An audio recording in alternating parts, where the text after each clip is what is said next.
bida ng Notre Dame Broadcasting Corporation. Bida ka rito. Bida ka rito. Ang mga pananaw at opinyon na ipinapahayag ng mga tagapagsalita at mga panauhin sa programang ito ay hindi sumasalamin sa polisiya o posisyon ng himpilang ito.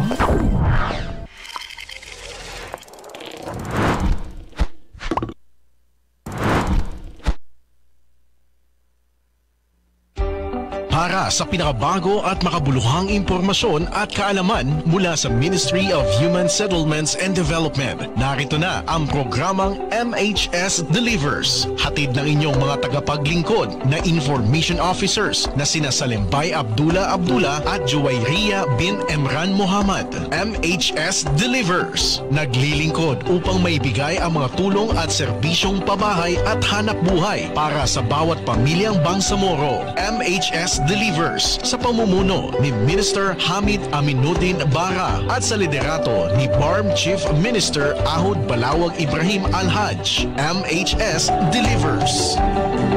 MHS Delivers.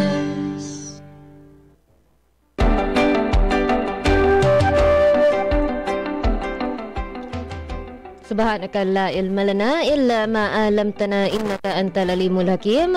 Glory be to you. We have no knowledge except what you have taught us. Verily it is you, the all-knower, the all-wise. Assalamualaikum warahmatullahi ta'ala wabarakatuh at isang magandang magatahan ng araw ng Huwebes po. Ika-20 ng Pebrero, ika-21 ng Sha'ban sa ating lahat. Sa mga tagapakinig sa DXMS Radio Bida 882 kHz at sa mga nanonood ng live stream sa MHSD Barma Facebook page. Narito muli ang programang MHS Delivers na nagbibigay ng impormasyon at kaalaman mula sa Ministry of Human Settlements and Development ng Bangsamoro Autonomous Region in Muslim Mindanao.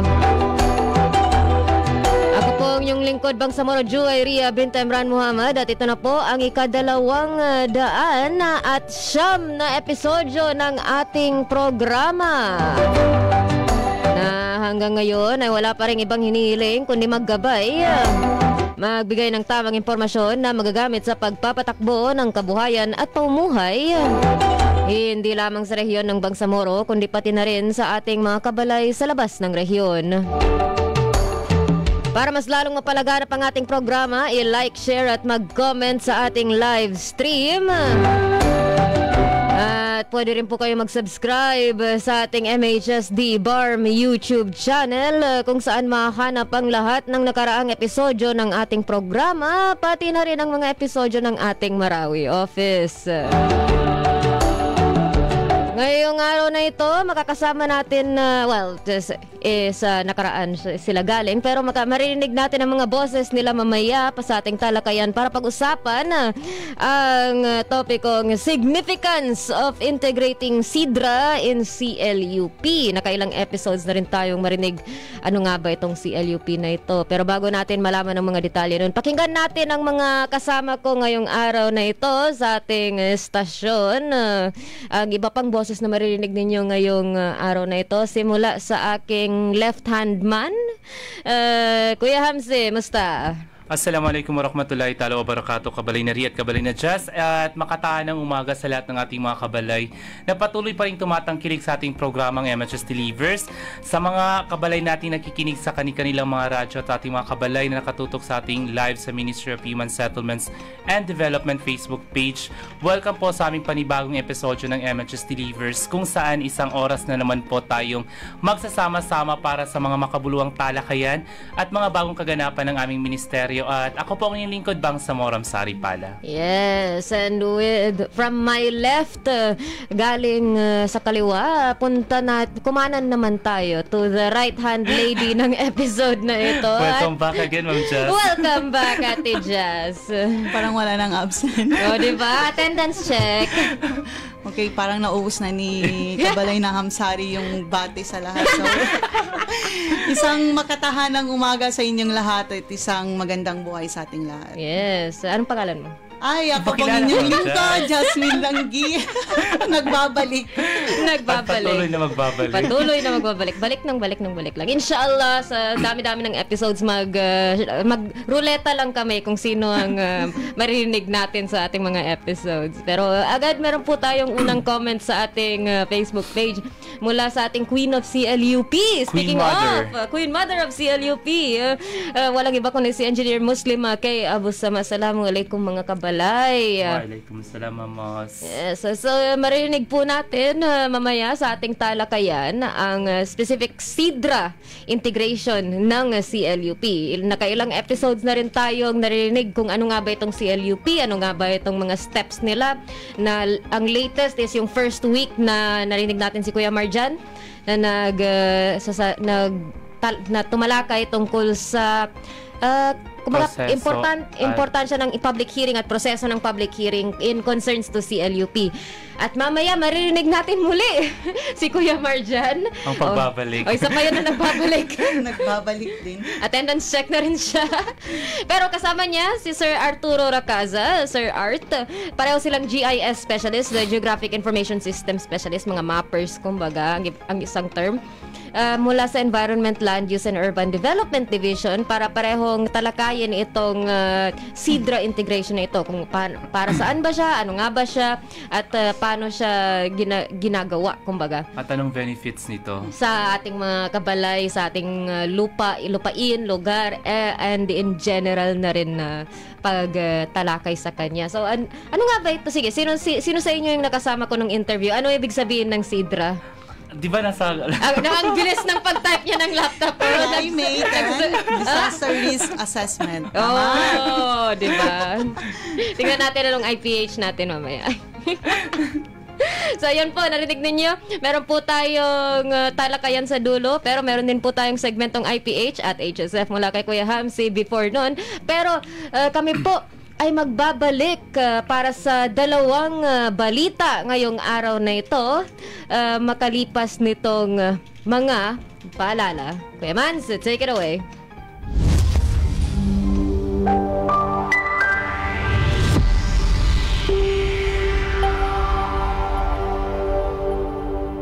Nais niyo bang magsimula ng bagong buhay sa bagong tahanan? Lumipat sa bagong struktura at bagong komunidad? Empleyado ba kayo ng opisina, kumpanya, o may matatag na hanap buhay? Narito na ang Ministry of Human Settlements and Development sa pangunguna ni Minister Hamid Aminuddin D. Bara at sa suporta ni Chief Minister Ahod Balawag Ibrahim ang proyektong Economic Housing Loan. Katulad ng mga panimulang struktura sa Phase 1 at 3 ng Barangay Kapiton, Dato Odin Sinsuat, kasama ang Phase 2 sa Barangay Samba, Dato Odin Sinsuat. Layunin ng ministry pagpatuloy ang proyekto sa mga lalawigan ng Cotabato City. 63 barangay ng North Cotabato, ang una at pangalawang distrito ng Maguindanao, pati na rin sa island provinces ng Basilan, Sulu at Tawi-Tawi. Narito ang 9 na requirements na kinakailangang ipasa para mag-avail ng housing loan. Una, filled out housing loan application form. Pangalawa, Certificate of Employment and Compensation, notarized. Pangatlo, kung may asawa, kailangan magpasa ng marriage contract. Kung hiwalay sa asawa,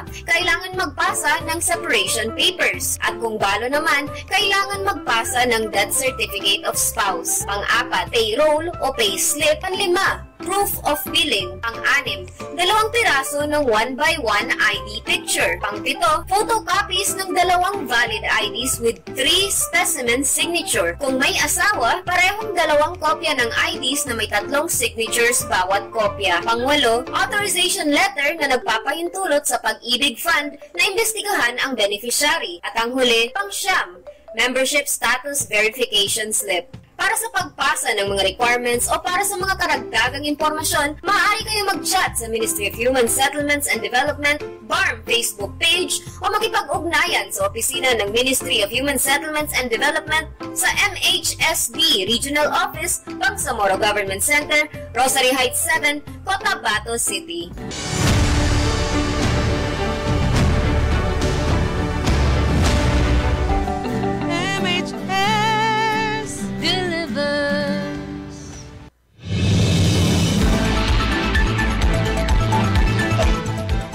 MHS delivers at tayo po'y nagbabalik para sa segmentong balitaan. Ngayong araw na ito, meron po tayong dalawa. Una, MHSD sumali sa konsultasyon ng pagpapatakbo ng IF Roadmap 2024 to 2028. At MHSD dinagdagan ng kaalaman sa DRRM. Para sa unang balita, MHSD sumali sa workshop sa konsultasyon ng pagpapatakbo ng IF Roadmap 2024 to 2028. Narito si Kabalay na Hamsi.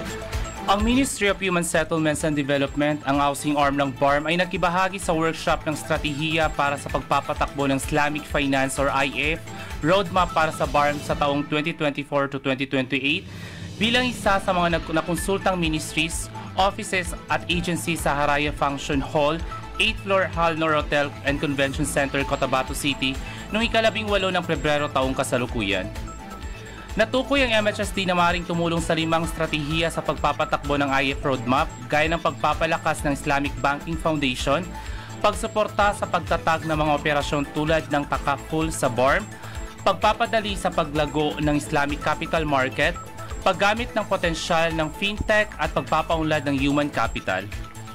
Sa panahon ng konsultasyon, isinatalya ng MOA ng BARM ang mga sumusuportang programa, aktibidad at proyekto sa POPs, indikatibong taunang budget, target ng PEDSA sa pagpapatupad ng suporta na kailangan bilang isang strategiya at timeline sa pagbuo ng IF sa BARM. Idinitalya ni Shalaudin S. Kusain, Housing and Human Settlements Division or HSSD Chief at Abdulhamid Sialawi Jr., Policy Development Coordination and Regulation Division or PDCRD Chief, ang mga posibleng pagsuporta sa mga POP ng MHSD para sa promosyon, kapasidad sa pagpapatakbo ng IF, tulad ng pagsasagawa ng housing investment forums, capacity development ng mga tauhan ng MHSD at mga kasosyo nito, talakayan ng IF sa panahon ng MHS Delivers radio program, koordinasyon sa mga non-government agencies tulad ng Pag-ibig Fund at ilang mga bangko tulad ng land banking, land development at pagpapatupad ng Bangsamoro Affordable Housing Program. Tumulong kina Chief Kusain Natalawi mula sa MHSD sina Nasiba S. Pangka, Administrative and Finance Division Chief, at Attorney na si S. Mamarungkas, RSW Legal at Legislative Liaison Section Head, parehong membro ng Technical Working Group IF Secretariat. Ang natitirang strategiya ay palakasin ng Islamic Microfinance, Zaka at Waqif operation gaya ng ibinahagi ng pangkalahatang idea ng IF Roadmap ni Parel Hazan E. Usman, Fiscal Policy Development Division Chief mula sa Ministry of Finance, Budget and Management or MFBM. Ang programa ay formal na nagsimula sa pambungad na pananalita mula kay Muhammad S. Yaqub, PhD Chairperson ng PWGIF, Minister ng Ministry of Agriculture, Fisheries and Agrarian Reform o MAPAR, at Member of the Parliament. Nagtapos ang programa sa mensahe ni Abdullah M. Kusain, Deputy Minister ng MFBM. Opisyal ay nilunsad ng roadmap noong Disyembre taong 2024 sa Sharif Kabunsuan Cultural Center, Bangsamoro Government Center, Cotabato City, na dinaluhan ni Ismail W. Ibrahim, MHSD Bangsamoro Director General, bilang TWGIF member. Para sa mapayapang pamamahit maunlad na pamumuhay ng Bangsamoro, ang inyong lingkod ba Amsari Pala nag-uulat.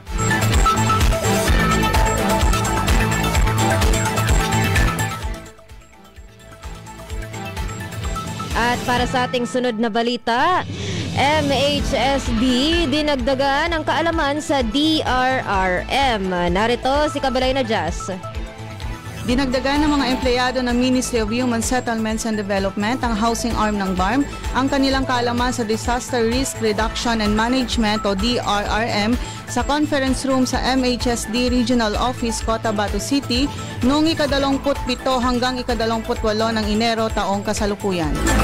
Pinalaki ni Maria Roxanne Feliciano, Deputy Program Manager for Urban DRR mula sa Catholic Relief Services bilang resource person, ang pagpapakilala sa DRR basic concepts, overview sa RA 1021, integration ng DRR sa shelter at settlements, ligtas at marangal na programming, disaster risk assessment overview, at DRR in monitoring and evaluation program.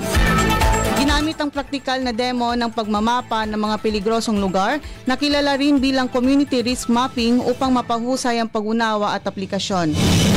Binigyang daglat ni Suharto S. Wahab, Director 2 for Technical and Regulatory Services, ang salitang shelter na nangangahulugang safety, health, emergency response, LGU coordination, technical integration, education at resilience bilang mga salitang dapat tandaan sa panahon ng oryentasyon. Nagbigay rin ng motivational message sina Bangsamoro Director General Esma L.W. Ibrahim at Salem C. Demuna, Director 2 for Operations and Management Services. Dumalo rin ang mga provincial directors na sina Norodin S. Abdullah ng MHSD Maguindanao at Benjamin D. Alangka ng MHSD Llano del Sur, gayon din ang mga piling kawani mula sa mga dibisyon, seksyon at mga tanggapang panlalawigan ng ministry. Para sa MHSD, pinalakas ng oryentasyon ng kapasidad nito na isama ang DRR sa mga programang pabahay at human settlement at tinitiyak na ang mga patakaran at proyekto ng ministry ay nakahanay sa mga hakbang sa pagbuo ng katatagan na nag-aambag sa mas ligtas na pagpapaunlad ng pabahay at pagpapanatili nito. Paliwanag ni Yasser S. Mama, Chief ng Monitoring and Evaluation Division na nagpasimula ng aktibidad. Bukod pa dito sa pamamagitan ng pagbibigay sa mga tauhan ng ministry ng mga kasanayan sa pag-aanda sa sakuna, mas masusuportahan ng MHSD ang mga komunidad sa mga lugar na madaling kapitan ng sakuna at pahusayin ang pangkalahatang kakayahan sa pagsubaybay at pagtugon. Dagdag niya. Tumulong naman kay Deputy Program Manager Feliciano si Manases Esmero, Lead Facilitator mula sa CRS. Para sa mapayapang pamumuhay at maunlad na pamamahay ng Bangsamoro, ako ang inyong lingkod, Jasmine Langgi, nagbabalita.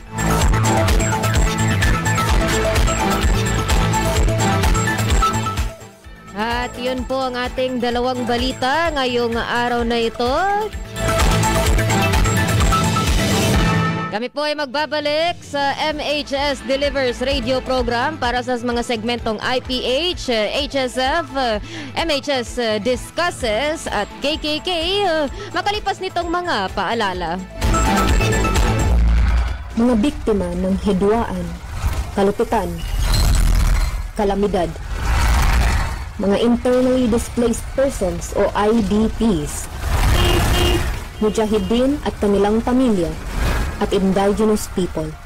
Sila ang mga beneficiary ng resettlement housing projects na libreng makakabenepisyo ng mga nangangailangang benepisyaryo sa pamamagitan ng Ministry of Human Settlements and Development. Sa ilalim ng Bangsamoro Appropriations Act 2021, tututukan ng MHSD ang pangangailangan sa mga pabahay ng mga nangangailangan pero walang kaya.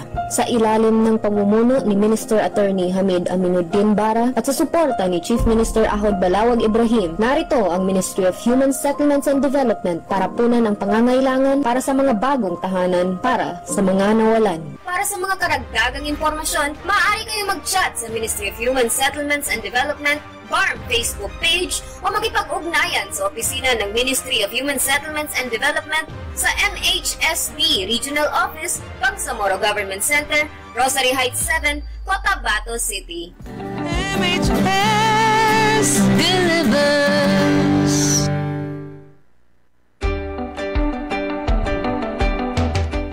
At tayo po ay nagbabalik sa MHS Delivers para sa ating mga segmentong HSF at IPH.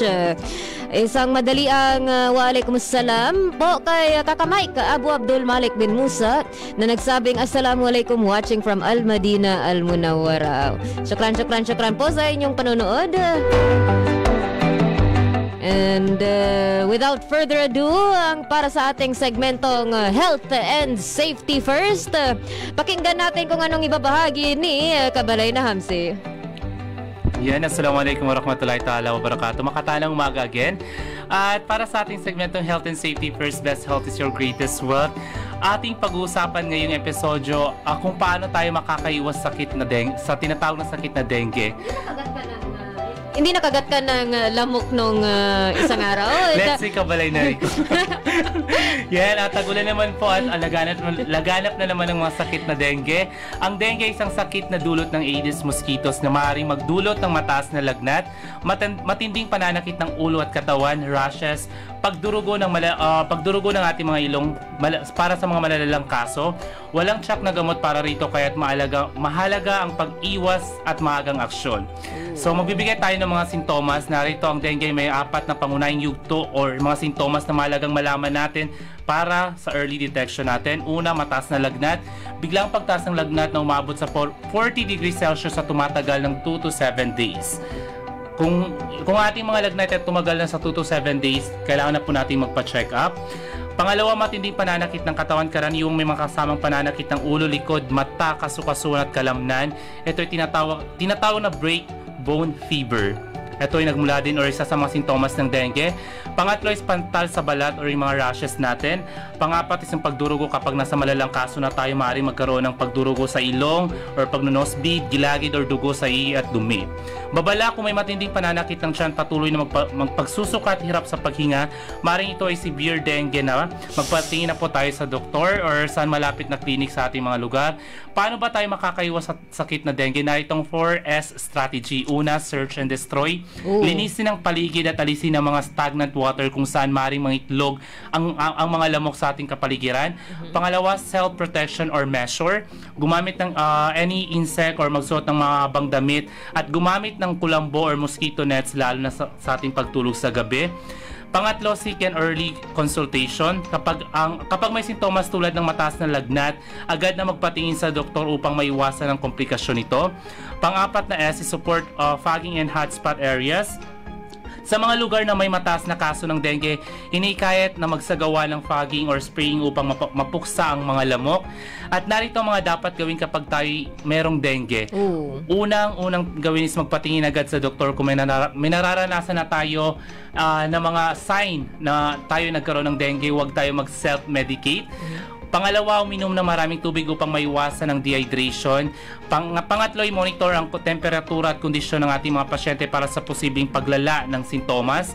Pangapat at ang panguli ay huwag uminom ng aspirin or ibuprofen dahil maaari itong magdulot ng pagdurugo or mas mapawers pa natin yung ating dengue.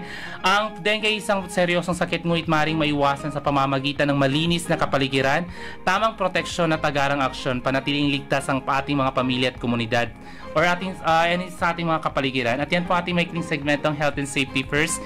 Best health is your greatest wealth. Ma'am Jazz, magpatingin na tayo. Ilang lamok na nagdapo sa inyo. Napatay natin sa office. Napatay natin sa napatay office. natin, pero di tayo sure kung ano nga ba kung meron bang nakagat sa atin. Sa bagay. So, shoutout sa ating general service section. Baka gusto nyo nang magpa-fogging, magpa-fumigate, lalo na sa ICS.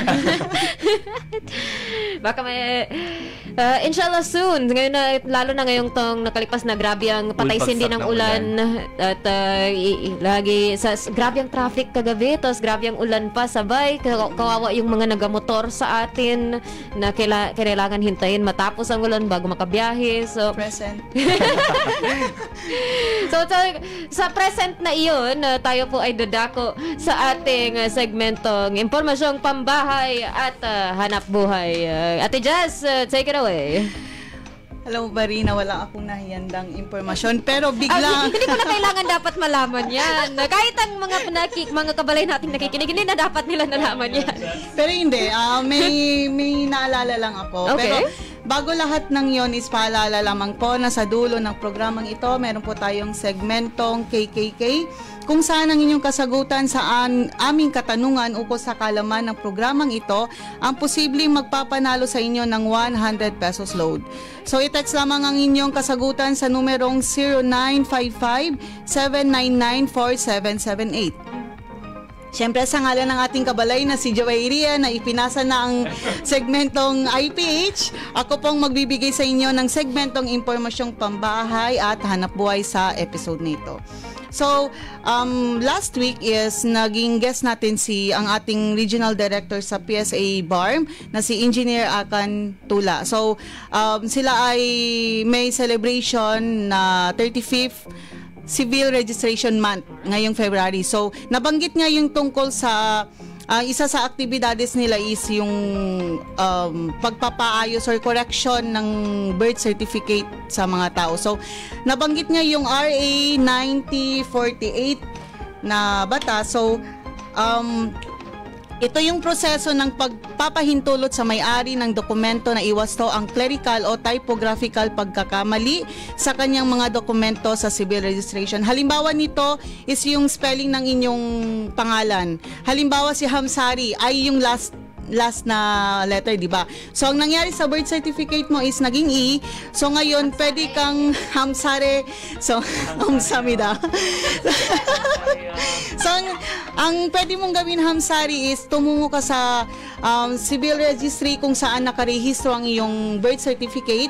So, magdala ka lamang ng mga patunay o ebidensya na ang tunay na spelling ng iyong pangalan is letter I yung last letter. So, the more na mas marami kang ebidensya, is the more na mas mapapadali yung petition kasi meron kang i-request na petition sa civil registration. So, yun yung hihintayin natin para makorek. So, kung halimbawang na-correct na yung birth certificate, hindi pa rin magbabago yung birth certificate na nasa system ng PSA, pero meron lang siyang annotation sa gilid kung saan naka-indicate na ito yung corrected spelling ng inyong pangalan. So, kung hindi ako nagkakamali, ang bayad lamang dito is nasa 1,000 pesos. Kasi, yung iba kasi sinasabi nila kada letra is 10,000, which is mali. 1,000 pesos lamang and may mga miscellaneous fee and dun lamang natin malalaman sa civil registration or civil registry. Paano kung sila yung nagkamali? Magbayad pa rin tayo? Yes, parang kasi may mga petition kasi na kailangan nating sundin or hintayin para gano'n. So after the correction, Ma'am Jazz, after the correction sa pangalan, pag ma-print out na sila, yung tamang spelling na? Ganun pa rin yung birth certificate mo, pero may naka-indicate nga sa gilid na annotation na si Hamsari is hindi Amsare, kundi Hamsari. Ganon. Yun pa din yung birth mo. Yes. So yun lamang ang ating segmentong impormasyong pambahay at hanap buhay. At muli, sa ngalan ng ating kabalay na si Joeria, ako pang inyong lingkod, Jasmine, para sa segmentong impormasyong pambahay at hanap buhay. Alright. At yun po ang ating dalawang segmento, ang segmentong HSF at IPH. Stay safe po tayo lahat sa dengue. Ulit, ano ba yung 4S ninyo, Kuya Hamsi? Search and destroy, self-protection measures, seek early consultation support, fogging and hotspot areas. Alright, so sa ating 4S na iyon, tayo po ay dadako na sa ating talakayan ngayong araw na ito. Ito po ang interview natin with GIS specialist Marjan P. Saminudin and Arturo Biracaza para pag-usapan ang significance of integrating SIDRA and CLUP. Hindi yun S, pero okay, Kuya Mans, take it away. Assalamualaikum warahmatullahi ta'ala wabarakatuh. Isang napakamagandang makatahanang umaga po sa ating lahat na nakikinig ngayon sa radyo at nanonood ng live stream. Sa ating mga kabalay na kasama natin sa episode na ito, narito po tayo muli sa isa pang talakayan ng ating highlight segment na MHS Discusses. Ngayong araw na ito, kasama po natin, nagbabalik kasi hindi first time ng dalawang to sa episode na ito at hindi na first time magkasama sa ating radio program. Walang iba kundi narinig natin siya nung earlier episode, si Kuya Marjan P. Saminudin at Sir Arturo Biracaza. Assalamualaikum. Pusta po kayo dalawang nagtatagiting na gentleman natin ng MHSD? Waalaikumsalam. Ma'am Riri, first and foremost, our courtesy and respect sa ating minister, si Minister Hamid Aminuddin Bara, sa ating Deputy Minister, si Aldi Nasiri, sa ating Director General, si Ismail Ibrahim, at saka sa aming Division Chief, si Attorney Janice Ain Makapantar, at sa aming Director 2 ng Technical and Regulatory Services, Sir Suharto Iswahab, at sa lahat ng ating manonood ngayon sa ating MHSD radio station. Alright, Sir Art. Hindi ko na papanggitin, nabanggit naman ng aking kasama, no? Pero sa ngayon, masaya ako at bumalik ako dito sa ating radio station. Yes, namiss ka namin. At hindi lang yun, development na. Dahil dati, yung last episode natin, consultant pa, kumbaga yung term namin sa inyo. Ngayon, bilang na kayo sa MHSD Familia. So, welcome back. And Kuya Marjan, parang 2 episodes lang dito yung kayo. Agad na nakabalik. Pangatlong episode na to. Diba? So, inshallah, mas marami pang episodes na darating, no? Kasama kayo dalawa. But for that, ito po, sa episode na ito, pag-uusapan natin ang SIDRA integration. Kumbaga, ano nga ba itong SIDRA na ito?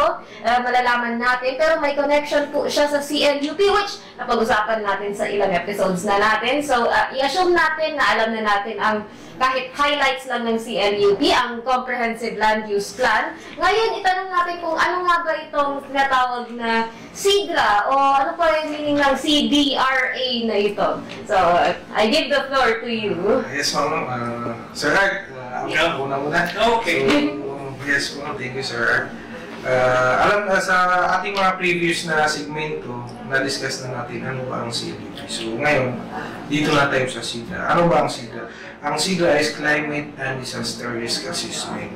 So, ang SIDRA ito ay isang proseso kung saan pinag-aaralan kung alin mga lugar ang pinaka-apektado ng sakuna, tulad ng baha, mga bagyo at tagtulog. So, ang ating SIDRA ay sinusuri nito ang ating population, farm, forest, at saka yung mga important na buildings natin upang matukoy nito aling bahagi ng ating komunidad ang nangangailangan ng higit na protection. So, ito will help our leaders na magkaroon ng better decision and to keep people safe and prepare for our future risks sa ating mga community.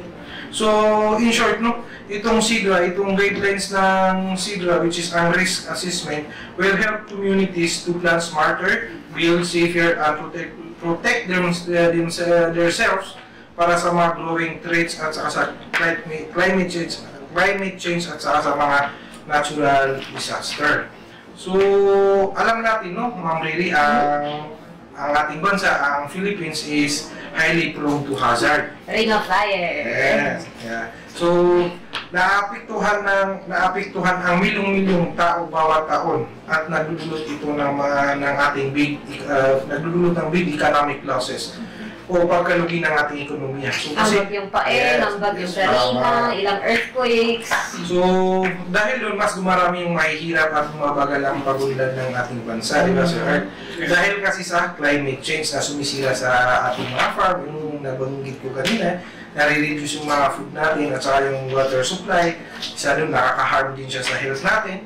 At saka sinisira nito yung ating mga forest at saka lalo na yung dyan sa mga coastal area. So, dahil dito, no, ang HLURB or Housing and Land Regulatory Board ay nakipagtulungan sila sa CCC or Climate Change Commission at saka ang United Nations Development Program at ang Australian government sa ilalim ng project na tinatawag na Climate Twin Phoenix.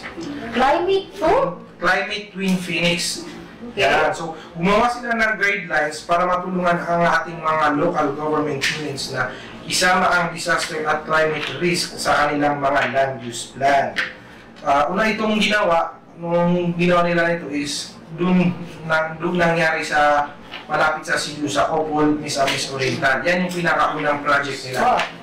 So, of course, alam naman natin na ang CLUP, doon natin in-integrate ang SIDRA, which is alam natin na ang CLUP is mother of all plans. So, dahil doon, nung malaki na doon yung ating SIDRA, nagkaroon tayo ng dokumento kung saan it will explain how better land use planning para maprotektahan yung people, building businesses at ating environmental sana dahil sa paparating ng mga natural disaster risk. So, para sa pamamagitan ng mga plano na naka-integrate ang ating SIDRA, magkakaroon tayo ng preparedness ahead of time. So, before pa mangyari ang sakuna, may preparation na tayo. So, yun po ang bakit po mahalaga ang SIDRA. Sir, baka may additional ka na...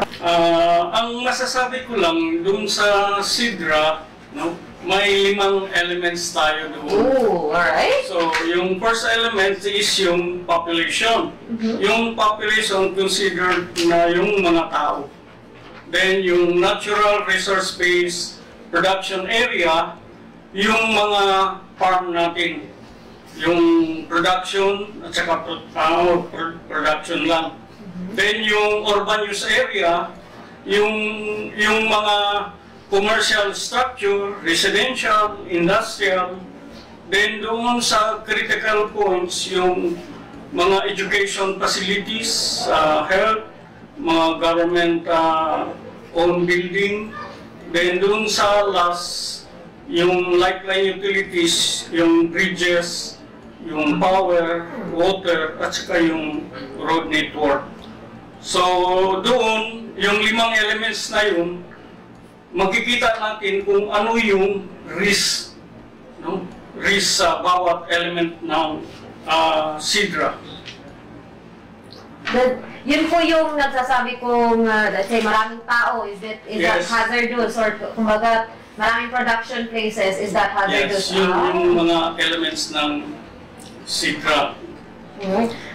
Doon sa mga makikita natin kung ano yung population na hazard sa isang prone siya sa hazard na halimbawa flooding, landslide.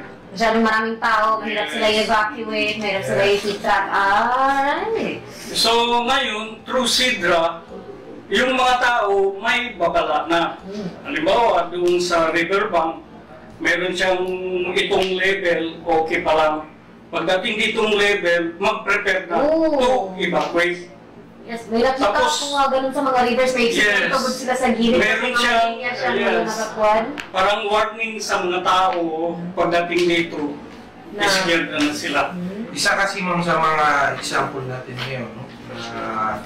Mga consider as preparedness sa paparating ng mga bagyo or sakuna, is mapapansin mo dyan sa mga rivers and creeks natin. May mga nakalagay na warning level from yellow, red, violet, which is titingnan kung gaano kataas ang tubig. So dahil doon, na-identify ng ating gobyerno at ang ating constituent kung kailan ba tayo lilikas. So yun po ang isa sa mga pwede nang gawin, isa po yun sa mga pag-integrate ng SIDRA sa kanilang CLUP at sa kanilang implementation ng CLUP. So, isa yun sa mga nakikita nating esensya kung bakit nga ba sinasagawa itong SIDRA integration na ito.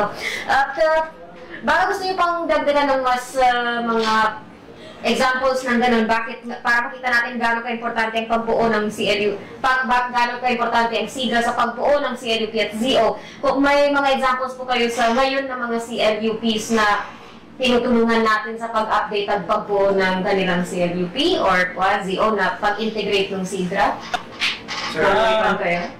Yung sa mga roads, yung papunta tayo ng Marawi, mayroon niyang na mag-ingat sa bumubuhong lupa. Yung sa mga na-implement. So mga warning signs na landslide prone, accident prone.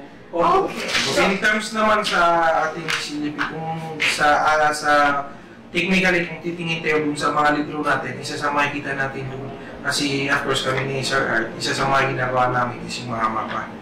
So dito sa mga maps, makikita mo lahat ng mga mapa during previous time ang CLUP is di pa nangangailangan ng SIDRA. Mainstream ng sila. So ngayon, simula nung mag-start na mainstream yung SIDRA, nagkaroon ng issue ng resolution number 915 approving the supplemental guidelines for mainstreaming climate change adaptation and disaster risk in comprehensive land use plan. Lahat na ng ating dokumento dapat magkaroon ng SIDRA. So ang nangyayari sa amin, lahat ng mga mapa tulad ng na-mention ni Sir Art, dun sa plano sa CLUP, kung naglagay ka dito ng bahay, isang residential, so titignan natin, may papasok ngayon yung SIDRA. Okay. Sa climate projection, titignan kung yung lalagyan ba ng project is dinadaanan ng bagyo o dinadaanan ng baha. Is it a hazard zone? Yes, kung nasa prone siya sa hazard, hindi na siya pwedeng ilagay. No build zone na siya. So example niyan is yung mga bahay natin along the rivers. Which is ang river is dapat may easement yan. Which is yung easement niya, ilan ba yung easement ng Sir Art? Kung mag-traverse sa agriculture, 20 Anong meters. anong easement? Easement, ang easement is parang buffer. Okay. Ang example niyan is sa sideline ng river, maglalagay ka doon ng 20 meters. Na hindi pwedeng pipirahan or... Yes, sinasabi niya, no build zone. Okay. Paano yung mga bahay natin nasa taas ng tubig, kumbaga, mga water settlements na are those concerning? Kaya mahalaga ang SEEDRA. Kasi dahil dyan yung mga bahay natin na nasa, kumbaga, nasa mga prone na mga hazard, may mga measurement tayo dyan. Meron tayong high, very high, high at saka moderate. So, like pwedeng lang lagyan ng poste kumbaga. Yes, dapat may mitigation sila. Paano nila mamimitigate yung kung magkaroon ng sea level rise o magkaroon ng mga tsunami, paano nila, ano yung magiging preparedness nila para madipinsahan yung bagyo. Either, siyempre, kung naipapatuyo mo, i-consider mo na dapat ang ipatayo mo doon is solid na structure na di ba kayang bagain ng mga anumang sakuna. Kasi isa sa mangyayari, kung hindi mo alam yung climate projection, kung ano yung mga dumadating doon na sakuna, pwede kang magpatayo ng bahay. Pagdating ng bagyo, wala na. Wash out na ang bahay. Also, may mga lugar din tayo na nandyan na yung settlement yung mga, hindi naman gitla ng going residential area, naging residential area na. Pagiging pasaway niya, no? So, dahil diyan na lang mapasok ang ating SEEDRA ulit. Dahil ang ating local government unit mandato na protektahan ng mga tao. Yes. Dapat may propose sila na resettlement areas kung saan doon na papuntahin yung mga tao. Kasi, information sa ating mga manusalat ng mga tao, ang ating CELPs ay ginawa para protektahan tayo. Hindi lang ang ating ekonomiya, kundi tayong mga tao, ang ating environment, lahat na, buo talaga.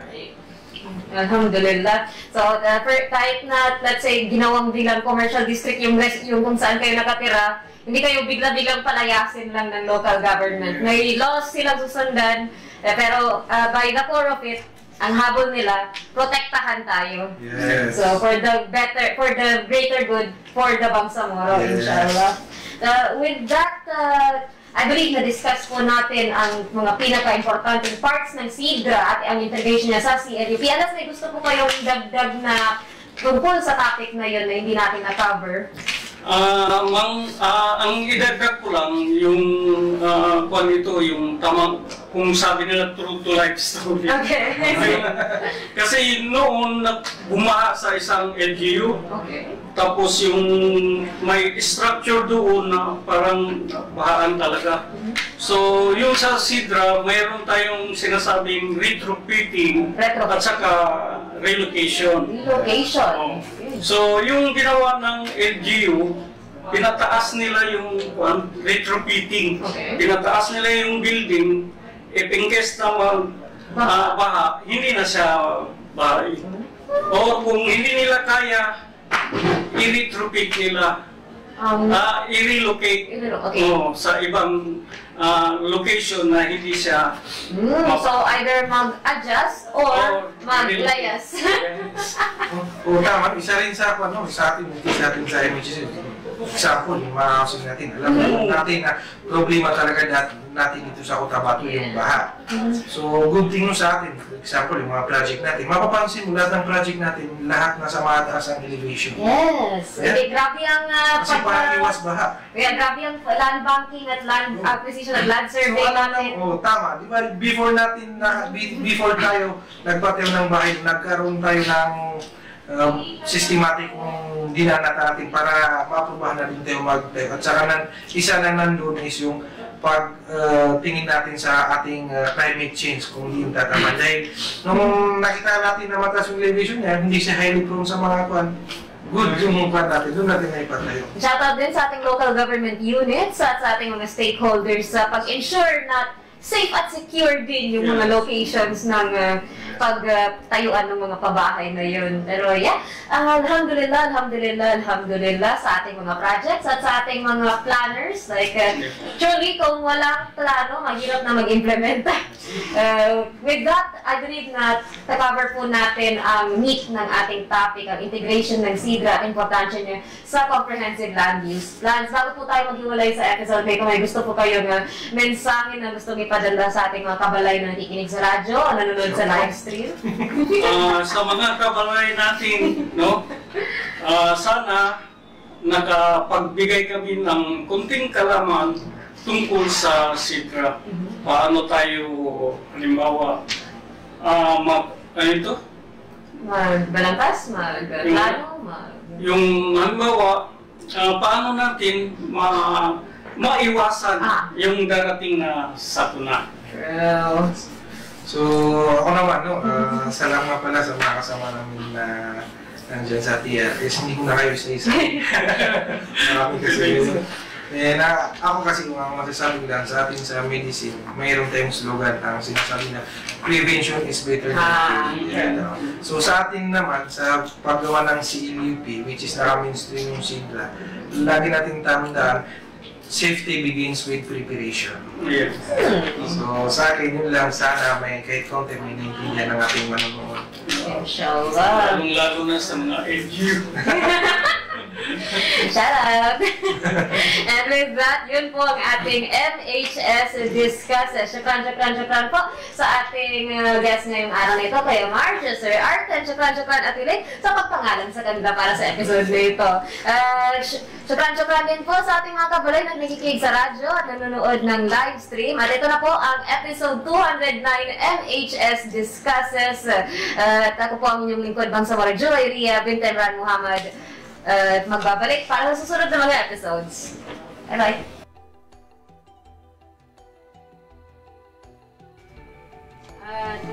At yun po ang ating MHS Discusses. Sana marami po tayong nakuhang kaalaman sa ating natalakay. Marami pong nakinig at marami pong natutunan. Ulit, syukran kay Sir Arturo Racaza at kay Marjan Saminudin, ang ating GIS specialist ng Environment, Land Use and Urban Development sa kanilang oras at ibinahaging kaalaman tungkol sa significance of integrating SIDRA sa ating CLUP. So, without further ado, pakinggan natin kung ano nga ba ang ating KKK para sa araw na ito. Ate Jazz, take it away. Para sa ating segmentong KKK, kung saan ang inyong kasagutan sa aming katanungan ukol sa kalaman ng programang ito ang posibleng magpapanalo sa inyo ng 100 pesos load, i-text lamang ang inyong kasagutan sa numerong 0955-799-4778. At para sa ating unang katanungan, ano ang ibig sabihin ng SIDRA? Medyo ano yun. Pangalawa naman ay ilang elemento meron ang SIDRA. At ang panghuli ay sa nabanggit na mga elemento ng SIDRA, alin doon nabibilang ang bridges, power, road network at water. So yan po ang ating tatlong katanungan para sa segmentong KKK. Ipadala lamang ang inyong kasagutan sa numerong 799-4778. Ulit, 0955-799-4778. So, okay, unang tanong is, ano ang ibig sabihin ng SIDRA? Pangalawa, ilang elemento meron ang SIDRA? Pangatlo naman is sa nabanggit na mga elemento ng SIDRA, alin doon nabibilang ang bridges, power, road network at water. Alright, so elemento, mga hindi yan apoy, tubig, lupa. Okay. Alright, so with that, yun po ang ating segmentong KKK. Syukran sa kay Ate Jazz, kay Kuya Hamsi sa ating HSF. I believe we are sa dami ng episodes na lumampas tayo ng 10 minutes, baka pwede tayong mauna ng 10 minutes ngayong araw na ito. So with that, much to our desire na patagalin pa ang episode, hindi na po natin patatagalin pa dahil na dako na po natin ang lahat ng ating segmento sa araw na ito. Syukran sa lahat ng nag-comment, nag-share at nag-like ng ating Facebook live stream at sa mga nag-text na ngayon ng kanilang mga kasagutan. Good luck sa inyong KKK.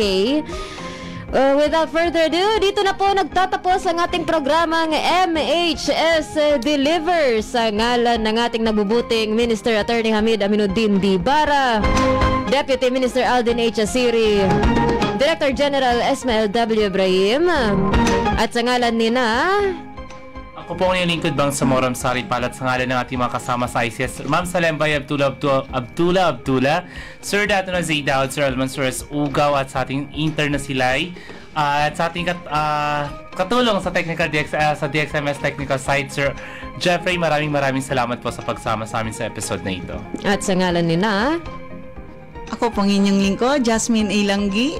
At kami po ang inyong lingkod na laging nagsasabing lagi po nating tandaan ang ating mga hashtag na #trabaho ko, ibada ko, #work with excellence and perfection, #our home, our dream, and #building community, building umma. Ako po ang inyong lingkod bang Samoro Joy Ria Bintemran Muhammad, nagpapaalam po sa ating 207th episode at nagsasabing